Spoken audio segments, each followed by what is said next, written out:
Welcome back 10th class again. Now we are going to start chapter 12 areas of plane figures. ये chapter बेटा हमने पहले भी कर लिया है बट इसके कुछ और छोटे छोटे सम्स है जो आपको क्लियर करवाऊंगी.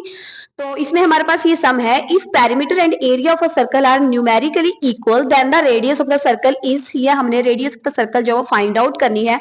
सबसे पहले आपने स्टेटमेंट अच्छे से पढ़नी है perimeter and area of a circle. तो इसको हम सॉल्व करते हैं. सबसे पहले आ गया हमारे पास perimeter of a circle is equal to area of a circle.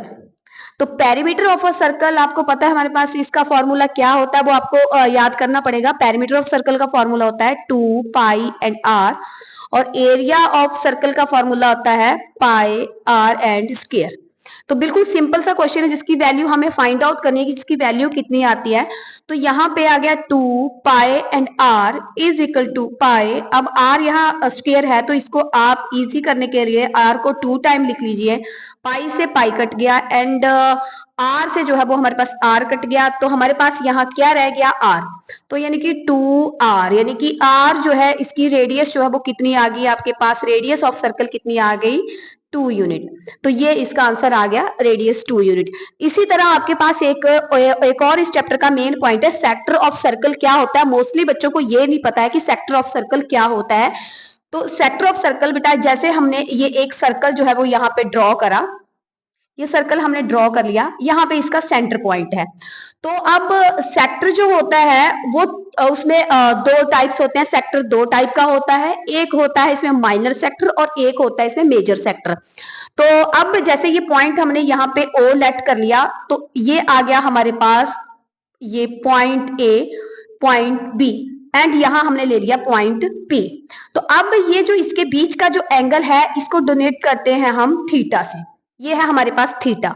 तो अब यहाँ पे पॉइंट हमने लेट कर लो जैसे यहाँ पी है यहाँ हमने क्यू पुट कर लिया. अब ये जो सेक्टर जो इसका बना हुआ है जो हमारे पास सर्कल है ये जो हमारे पास यहाँ पे हमने थीटा जो है एंगल यहाँ पे ड्रॉ करा है. तो हमारे पास यहाँ पे दो रेडियस हैं ये ओ और बी. ओ और बी जो है वो भी हमारे पास क्या है वो रेडियस 1 है एंड ओ और ए जो है वो हमारे पास यहाँ पे रेडियस 2 है. दो रेडियस हैं. ये फर्स्ट है हमारे पास और ये सेकंड रेडियस है. दो रेडियस है तो दो रेडियस के बीच का जो सेक्टर होता है ये जो A P and B A P and B ये जो पॉइंट हमारे पास यहाँ बना है ए पी एंड बी ये जो एरिया है इसको हम बोलेंगे ये कौन सा एरिया है. ये है हमारे पास माइनर सेक्टर. ये है हमारे पास माइनर सेक्टर. और उसके बाद जो हमारे पास ये पूरा जो आर्क एक हमारे पास यहाँ पे है सामने यहां से लेके यहां तक. तो ये आर्क पूरी क्या होगी हमारे पास यहाँ पे मेजर सेक्टर. ये हुआ मेजर सेक्टर हमारे पास. ठीक है. तो याद रखना है आपने कि टू रेडियस के बिटवीन का जो सेक्टर होता है वो माइनर सेक्टर होता है और ये होता है मेजर सेक्टर.